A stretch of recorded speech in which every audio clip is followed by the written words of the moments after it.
اسلام کے بڑے بڑے ملکوں کے انہوں نے گھیرے کیے، وہ وسائل کو لوٹ رہے ہیں، مسائل کو پیدا کر رہے ہیں، مسلمان کو ٹیررزم، فنڈامنٹلزم، یہ جتنی تخریب کاری ہے، یہ بنیاد پرستی، دہشت گردی ہے، مسلمانوں کے ملکوں میں کافر پھیلا رہا ہے۔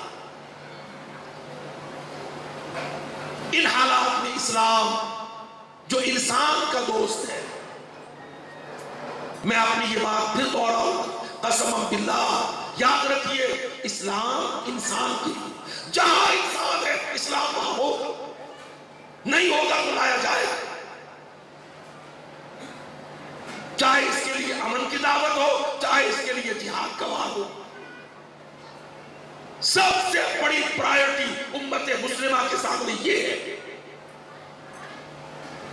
نبی اکرم صلی اللہ علیہ وسلم کا عمل مسلسل، خلفائے راشدین کا سیرت طیبہ کا ایام زمانہ، مشرق میں مغرب میں جنوب و شمال ہر طرف اسلام اپنی دعوت پھیلاتا ہے، رکاوٹ ڈالی جائے تو اسلام لوہے سے سہارا دیتا ہے، جنگوں کا مقابلہ کرتا ہے، قوتوں کو توڑ دیتا ہے۔ یہ جتنی ورلڈ آرڈر قوتیں ہیں، آپ ان کو نہ دیکھیں، ان کے بہت پیچھے نمرود، شداد، فرعون، ہلاکو سب کو دیکھیں، وہ اپنی عسکری قوتیں توحیدی دعوت کے مقابل کھڑی کرتے تھے۔ بعین ہی کوئی حالت ہے آج امریکہ، برطانیہ، یہ جو بڑے بڑے اکٹھ الائنس ہیں، وہ اپنی ٹیکنالوجی کی، اپنی صنعت کی اور اسلحے کی قوتیں اسلام کو دنیا سے مٹانے کے لیے صرف کرتے ہیں۔ ہمیں اللہ پاک نے حکم دیا پر ہم نے وہ حکم دبا دیا، ہمارا بیچارہ مولوی بھی مسٹر دونوں نے کمپرومائز کر دیا، نہیں اچھا لے لو میٹھا میٹھا اور کڑوا کڑوا چھوڑ دو، اللہ کو سوری بول دو، یا اللہ یہ لڑائی بڑائی مجھ سے نہیں ہوتی تھی، میں ڈائسیکشن ہال میں تو بڑے مردے کو چیر پھاڑ کر سکتا تھا مگر کھڑے کافر کو میں نہیں کاٹ سکتا تھا۔ ہم دیکھیں نا اپنے لیے کیا تحفظ لیتے ہیں کہ وہاں میں بستر چلاؤں، باڈی کو چیروں، میں تو انسانیت کا خادم ہوں۔ اللہ کہتا میں تجھے کہتا ہوں تو بڑی تلوار لے کے اسلامیت کا خادم بن، تو کہتا سوری۔ یقین کیجئے جب آپ میرٹ ڈی میرٹ جمع کریں گے، اللہ کی قسم آپ دیکھیں گے کہ کافروں نے مظالم کی ابتدا کی تو اللہ رب العزت نے جہاد سے ان کی انتہا کی۔ ورنہ میرا نبی مکرم کوہ صفا پر اتنی ہی دعوت لے کے کھڑا ہوا تھا کہ اے انسانوں، قریش کے عرب سرداروں، اللہ کی بغاوت اور شرک نہ کرو، میں تم کہتے ہو میں صادق ہوں، امین ہوں، تم کہتے ہو 40 سال تمہارے اندر میری شخصیت بیدار ہے، میں دعویٰ کرتا ہوں میرے اوپر وحی آئی ہے، اقرأ بسم ربک الذی خلق، اس ستھری دعوت، پازیٹیو دعوت، مثبت دعوت کے مقابل وہ اپنی تلواروں کے ساتھ آئے۔ تب جا کے محمد رسول اللہ نے بدر اور احد اور تلواریں کھڑی کی۔ ہم آج بھی کہتے ہیں قسم باللہ، اللہ کے فضل و کرم سے ہمارا آئی کیو اس بارے میں قرآن و حدیث، ہم نہیں کہتے کہ کوئی مذاکرات نہ ہو، پر ہم اتنا حق رکھتے ہیں کہ ہم اپنے ملکوں کے اپنے ڈسپیوٹس کے تصفیے خود کریں۔ ہمیں مجبور کیا جاتا ہے تمہارا ملک ہماری سپلائی کا روٹ بنے، تم سرنڈر کرو۔ 2800 کلومیٹر لمبی سڑک چاروں صوبوں کو ٹچ کرتی ہوئی ہماری سپلائی چلے گی، تم کیوں نہ کرو؟ بھائی انڈیپینڈنس، سولیڈریٹی، سوورینٹی، آزاد خود مختار ریاستیں، تمہارے ڈمی یونائٹڈ نیشن کا جھوٹا چارٹر کہاں ہے وہ؟ ہم اپنی مرضی کے خلاف اپنے بھائیوں کے قتل عام کے لیے تم کو سپلائی روٹ کیوں دیں؟ ہم قرضے بند کر دیں گے، ہم پرزے روک لیں گے، ہم فوجیں چڑھا دیں گے، انڈیا کو داخل کر دیں گے، یہ کر دیں گے، وہ کر دیں گے۔ قسم اللہ کی آپ عربوں کو دیکھ لیں، آپ فلسطینیوں کو دیکھ لیں، پوری عالم اسلام کو جتنا عالم کفر ہے، گن پوائنٹ پر ان سجدہ کرنے والی پیشانیوں کو، مسجدوں والے ملکوں کو وہ گرجوں والے ملک گن پوائنٹ پر سرنڈر کروا دیں۔ کہو تم موسٹ فیورٹ نیشن ہندوستان ہے، بھائی وہ ہندو ہے، وہ رام گھنشیام ہنومان ہے، وہ پنڈت برہمن ملیچ ہے، وہ کروڑوں دیوتاؤں کے پجاری، میں وحدہ لا شریک کی یاری، میں دنیا میں اللہ کا ہوں، میں اس کو موسٹ فیورٹ نیشن کیوں قرار دوں؟ کہتے نہیں، دیکھ پھر کیا کرتے؟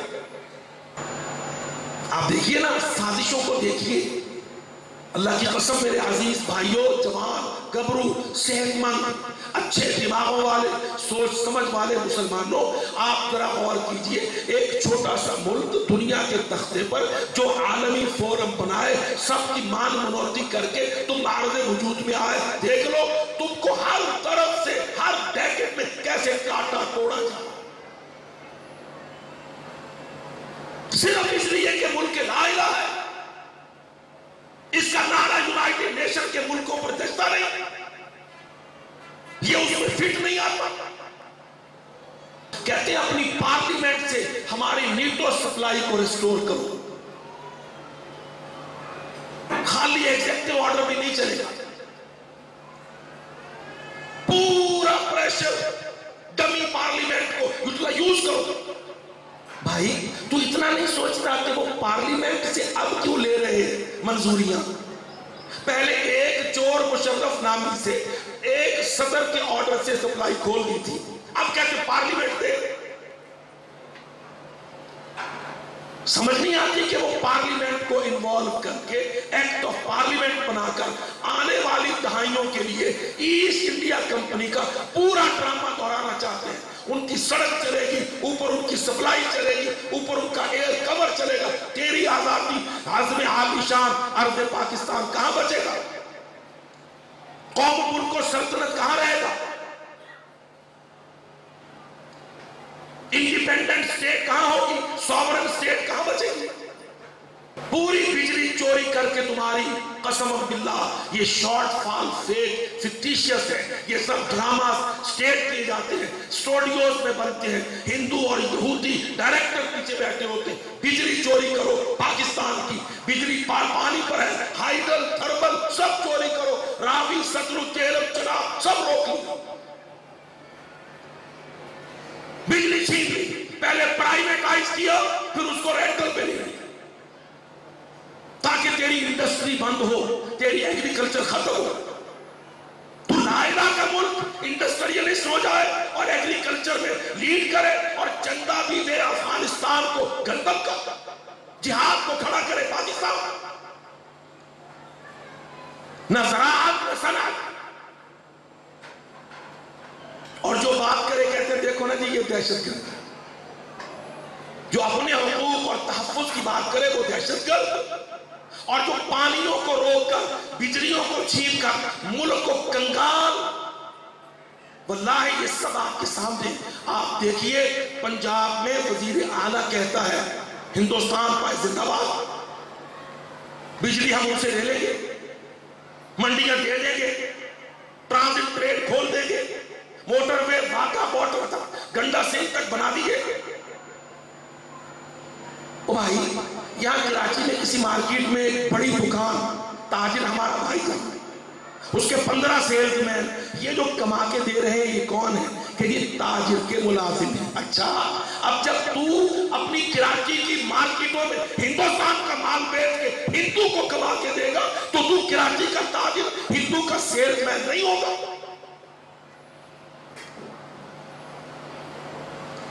وہ تیری معیشت کو کاٹ رہے ہیں، تیری زراعت کو تباہ کر رہے ہیں، تجھے وہ اسلامیت کی سزا دے رہے ہیں، تو افغانستان کا بھائی جان بنتا ہے، وہ تجھے اس کا پنشمنٹ پینلٹیاں دے رہے ہیں، تو ان کو موسٹ فیورٹ نیشن۔